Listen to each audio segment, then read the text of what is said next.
mag-gym ngayon. Kahapon, nasira yung gulong ng kotse. Pumutok siya.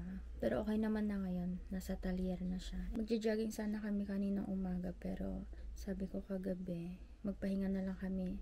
Bukas na lang kami mag-gym.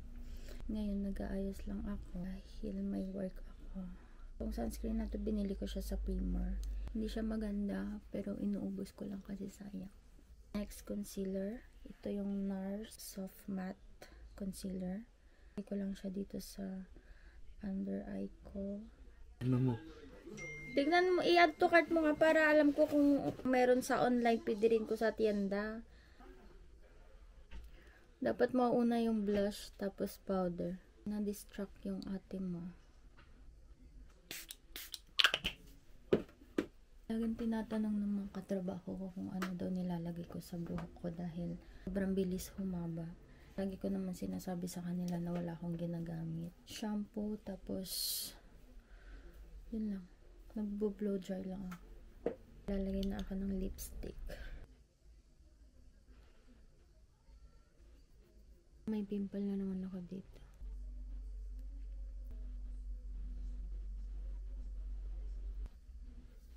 So yan, late na naman ako. Bye!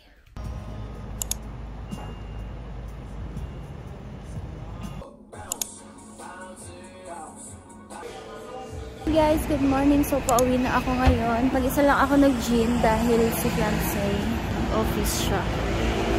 And yeah.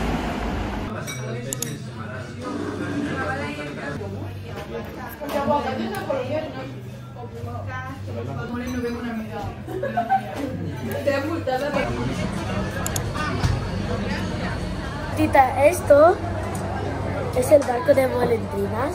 Aquí, Golondrinas. golondrinas. Golondrinas. Aquí, donde para que se flota más bien.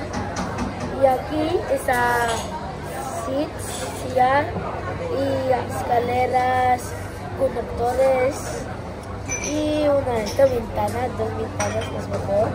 Un palo para que se pueda levantar el suelo de arriba.